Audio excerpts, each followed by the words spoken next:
네, 김포스초등학교 6학년 일반 여러분, 이번 시간에는 조선 후기에 새로운 문물이 우리나라로 전래가 됩니다. 새로운 문물이 문물이라고 하면은 여러분 쉽게 문화라고 생각하시면 되겠습니다. 네, 새로운 문화가 수용을 하게 되고요. 그다음에 그 문물 중에 서학이라는 것이 있었는데요. 지금의 천주교입니다. 천주교. 네, 그것들이 어떤 것들인지 한번 살펴보도록 하겠습니다. 네, 조선 후기에 새로운 문물이 우리나라에 수용되는데요. 주로 이 그림을 한번 봐볼까요? 여기가 우리 서울이죠. 서울에서 이렇게 길을 따라서 중국의 수도인, 그러니까 그 당시는 청나라겠죠. 청나라의 수도인 베이징에 가서 사신들이 가게 되는데, 조선에 들어올 때 그냥 들어오는 것이 아니라 이러한 자명종이라든지 이렇게 멀리 볼 수 있다고 하는 천리경, 지금의 망원경이겠죠. 이런 거나 또 세계 지도, 아니면 과학 기술, 서적, 그러니까 책이죠. 그다음에 화포 같은 것들을 우리나라에 들고 옵니다. 이제 그런 물건들은 대부분 어디서 왔냐면 중국에서 순수하게 개발한 것이 아니라 서양 있죠, 서양. 유럽이나 다른 아라비아 지역. 이런 지역에서 들어온 물건들입니다. 이 물건들이 중국을 거쳐서 우리나라에 들어온 것인데, 이런 것들을 볼 때마다 어떤 생각을 했을까요? 네, 중국보다 더 뛰어난 물건들을 많이 만들어내니까 이런 생각을 했겠죠. 중국이 더 이상 세계의 중심이 아닐 수가 있겠다. 더 뛰어난 서양이 존재할 수도 있다.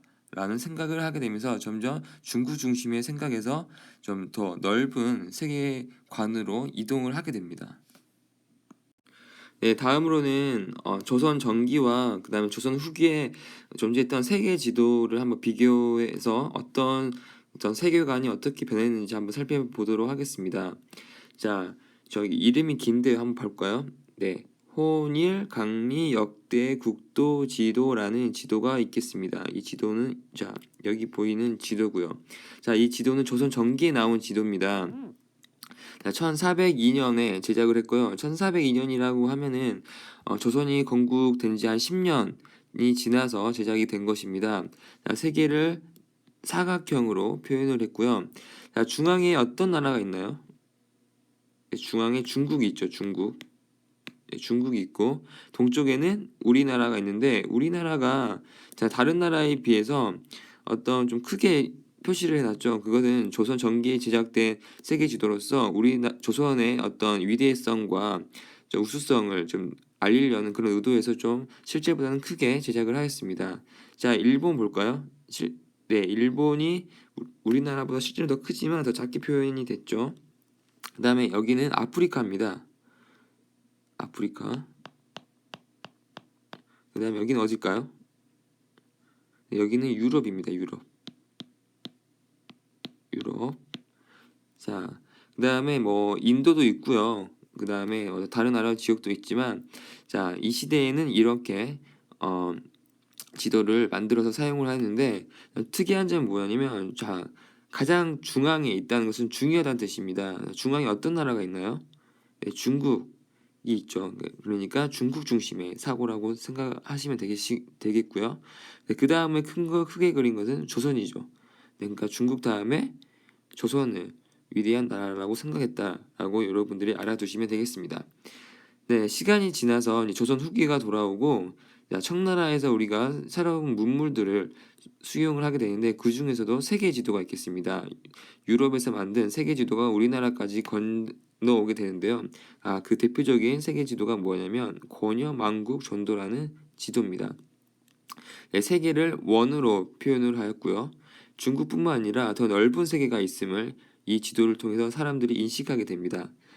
보시면 네, 이쪽이 우리나라가 보니 자세히 잘 안 보이시죠? 볼까요?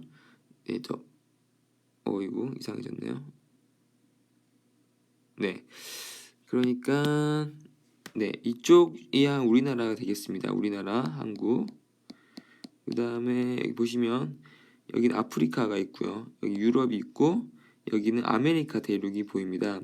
네, 신대륙까지 우리 국어 시간에 배웠죠. 아메리카 대륙까지 그려져 있는 것을 봐서는 콜럼버스 이후의 시대에 어떤 세계 여러 나라의 그런 땅들을 표현시한 것을 여러분들이 확인을 하실 수가 있겠습니다. 네, 마지막으로는 천주교 탄압이라는 것에 대해서 공부를 해보도록 하겠습니다. 그 당시 중국을 다녀온 사신들이 조선의 천주교를 소개하게 됩니다. 자, 천주교는 유럽에서 시작한 종교인데요. 자, 그 천주교가 들어왔을 때 처음에 양반들이 먼저 그 공부를 하게 되는데 저 종교적인 것이라기보다는 서양의 학문이라는 입장에서 서학을 받아들이게 됩니다. 그러니까 서학이란 뜻은 서양의 학문이라는 뜻으로 공부의 대상으로 공부를 하게 됩니다. 그런데 점차 공부를 하다 보니까 이게 어떤 종교적인 대상으로 바뀌게 되는 거죠. 그렇기 때문에 보시는 것처럼 양반이 무릎을 꿇고 성경책을 펴고 예배를 드리는 모습을 보실 수가 있습니다. 그러니까 신앙으로 받아들이는 사람들이 점차 늘어나게 됩니다. 네, 그 천주교는 하나님 아래에서는 모두 같은 존재라고 생각하기 때문에 인간평등 사상을 내포하고 있습니다. 자, 그래서 점차 양반뿐만 아니라 상민들도 점차 믿게 되고 부녀자들, 즉 여자들도 점점 믿게 되면서 널리 사람들이 퍼지게 됩니다.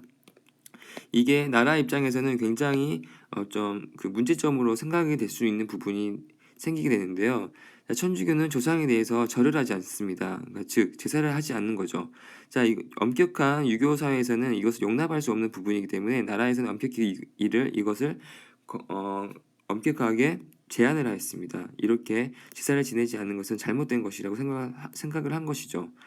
또한 상민과 그 다음에 양반들이 어울려서 한 자리에 모여서 이렇게 다시 예배를 드린다든지 여자들도 끼워서 예배를 드린다든지 이렇게 하는 것은 유교사에서는 도저히 생각할 수 없는 부분이죠. 유교에서는 양반과 상민은 각각 한 자리에 있어서는 안 되는 부분이기도 하고요. 또 여자는 남자 옆에서 어떤 대화를 한다든지 이런 것도 굉장히 엄격하게 구별을 하기 때문에 이렇게 같이 한 자리에서 모여서 예배를 드린다는 것은 당시 사람들로서는 굉장히 이해할 수 없는 부분이었던 거죠. 그래서 나라에서는 유교 질서를 무너뜨린다는 이유로 천주교를 금지하고 탄압을 하면서 심지어는 수많은 사람들이 어떤 사형에 처하는 이러한 참혹한 장면이 연출되기도 하였습니다. 네, 이상으로 오늘 수업을 마치도록 하겠습니다.